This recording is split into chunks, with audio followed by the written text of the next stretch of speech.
안녕하세요. 아침TV 하경숙입니다.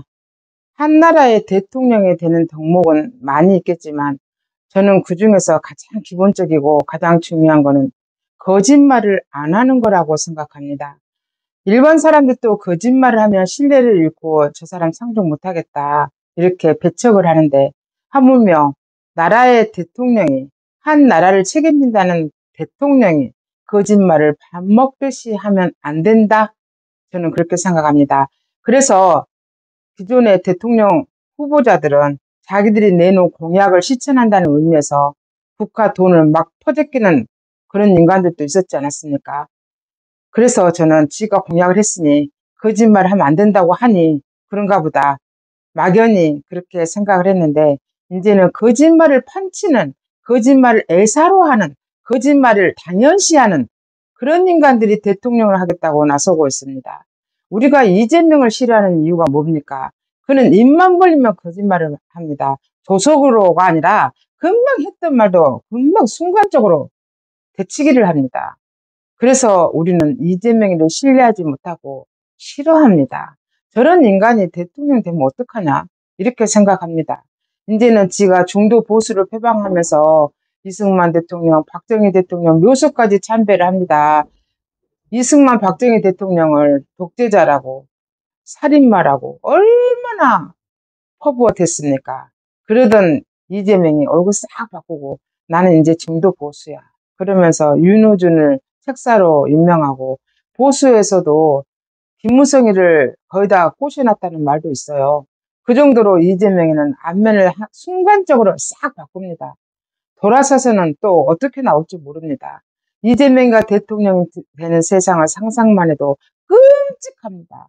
근데 이 국힘에서 이재명이가 좋아하는 유일한 사람이 있습니다. 누굴까요? 한동훈입니다. 민주당에서 그 말이 나왔죠. 총선 다시 하자. 대선과 총선을 같이 치르자. 이렇게 하면서 나온 말들이 있었습니다. 그때 뭐라 그랬냐. 총선을 왜 다시 치르냐면 200석을 지기들이 차지하면 거부권도 필요가 없답니다. 그래서 200권을 확보를 하고 나머지 80석 정도는 한동훈이 당을 만들어서 그 당이 차지하고 20석은 지금의 국힘당이 뭐 하던가 말던가 그렇게 해서 다시 총선을 치르자 하고, 이언주 그들이 주장하는 내용이었잖아요. 그러면서 우리는 한동훈이하고만 같이 가면 된다 이렇게 말을 하더라고요. 그래서 왜 한동훈이하고만 같이 가면 되지? 이렇게 했더니 이번에 국힘의 대선 후보 경선이 벌어지고 있잖아요.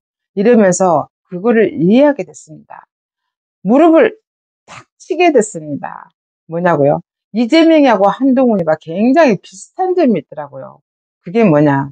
거짓말을 너무 밥 먹듯이 잘 한다 그겁니다.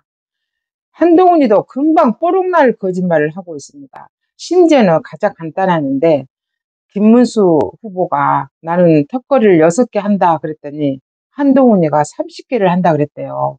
김재원 전 의원이 그렇게 말을 하더라고요. 근데 실제로 뭐 알아보니까 실제로 선수라나 누가 28개가 제일 많더라 이렇게 말하더라고요. 근데 한동훈이는 30개를 한다고 했다는 거예요. 이거는 사소한 이야기고요. 한동훈이가 결정적인 거짓말을 또 한 게 있습니다. 한덕수 총리실에 홍종기라는 민정실장이 있는데, 한동훈 측에서 야 지기들한테 왔다고 합류했다고 난리가 났습니다. 근데 알고 보니까 그 사람은 사직서도 안 내고 간 적도 없답니다. 이렇게 거짓말을 밥 먹듯이 하는 한동훈이를 어떻게 믿겠습니까? 이게 이재명이하고 한동훈이는 굉장히 비슷하구나, 닮았구나, 저는 이런 생각이 들면서 자고로 우리나라에서 거짓말을 밥 먹듯이 하는 인간들은 대통령이 되어서는 안 된다, 저는 이렇게 생각합니다. 절대로 안 되는 일입니다. 그래서 오늘 대법원에서 3시에 이재명이 선거법에 대한 판결을 한다잖아요. 우파의 많은 사람들은 저것들은 무죄의 취지로 할 거야, 기대도 하지 않습니다. 근데 조이대도 분명히 알아야 될 게, 니도 양승태 대법원장의 길을 가게 될 거라는 거. 봐, 벌써 고소하잖아. 똑똑히 알아야 된다는 겁니다. 저는 그 판결이 무죄가 나오든 유죄가 나오든 저도 관심 없습니다. 다만 유죄가 나오면 이재명이 선거에 못 나오겠죠. 이건 대한민국에서 행운이 될 겁니다. 근데 총 맞을 각오로 유죄를 선고할 인간이 몇 명이나 있겠습니까? 그렇게 간이 큽니까? 저 인간들 전부 무죄 취지를 하고 있을지도 모릅니다. 우리가 우려하는 거는 그 선거법에 허위사실 유포죄가 있잖아요. 거짓말을 이제는 합법적으로 해도 된다는 그거를 대법원이 판결을 해주게 된다. 그것을 우려하고 있습니다. 다른 거는 다 참아줄 수 있는데 거짓말이 용인된다는 거. 이제 대한민국에서도 거짓말은 죄가 안 된다는 거. 이거를 대법관들은 분명히 알고 있어야 된다고 생각합니다. 결국 무죄 취지가 되면 대법관 니기들이 대한민국 망치고 헌법재판관 저것들이 대한민국 망친 것들이야. 이제 사법부가 왜 필요하겠어. AI가 해야지. AI가. 지금까지 진실을 알려드리는 같은 TV 하경숙이었습니다.